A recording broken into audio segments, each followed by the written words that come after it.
दोस्तों, जब हम किसी चीज को हटाकर उसकी जगह दूसरी चीज रख देते हैं तो उसे हम डिस्प्लेसमेंट कहते हैं।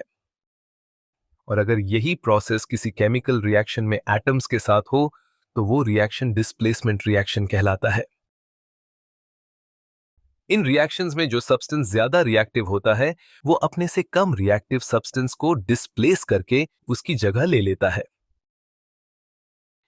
कौन सा सब्सटेंस किसे डिस्प्लेस करेगा ये हमें रिएक्टिविटी सीरीज से पता चलता है। डिस्प्लेसमेंट रिएक्शंस को पूरी तरह से समझने के लिए हमें सबसे पहले रिएक्टिविटी सीरीज की बात करनी होगी। ये सीरीज हमें बताती है कि कौन सा एलिमेंट दूसरे एलिमेंट के कंपैरिजन में ज्यादा रिएक्टिव है। सीरीज में ऊपर वाले एलिमेंट्स को नीचे वाले एलिमेंट्स के कंपैरिजन में ज्यादा रिएक्टिव बताया गया है। डिस्प्लेसमेंट रिएक्शंस में इस सीरीज के ऊपर वाले एलिमेंट्स नीचे वाले एलिमेंट्स को रिप्लेस कर देते हैं।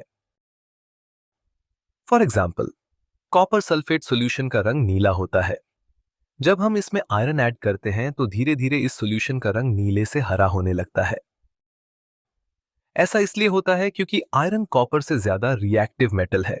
ये कॉपर सल्फेट सॉल्यूशन में से कॉपर को रिप्लेस करके आयरन सल्फेट बना लेता है जो हरे रंग का होता है। दोस्तों, इस रिएक्शन में एटम केवल एक बार ही दूसरे एटम को डिस्प्लेस कर रहा है, तो इस तरह के रिएक्शंस को हम सिंगल डिस्प्लेसमेंट रिएक्शंस कहते हैं।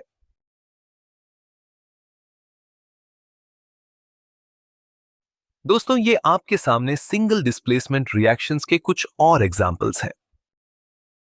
इसी के जैसा एक और टाइप का रिएक्शन होता है जिसको हम बोलते हैं डबल डिस्प्लेसमेंट रिएक्शन। इस रिएक्शन में ए और सी पॉजिटिवली चार्ज्ड कैटायंस हैं, जबकि बी और डी नेगेटिवली चार्ज्ड एनायंस हैं। ये रिएक्शन क्लियरली एक डबल डिस्प्लेसमेंट रिएक्शन है।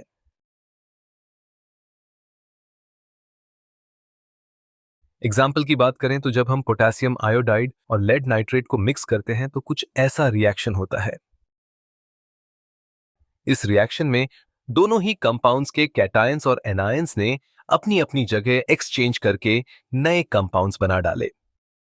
ये डबल डिस्प्लेसमेंट रिएक्शन का एक एग्जाम्पल है।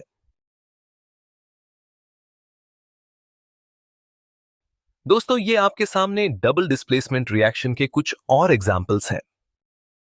इन सभी में आयंस की जगह बदलने के बाद नए आयनिक कंपाउंड्स बन रहे हैं। तो ये था सिंगल डिस्प्लेसमेंट और डबल डिस्प्लेसमेंट रिएक्शंस का कॉन्सेप्ट। अगली वीडियो में हम रिडॉक्स रिएक्शंस को समझेंगे। दोस्तों, अगर आपको हमारी ये वीडियो पसंद आई हो तो please subscribe this channel. Thank you so much.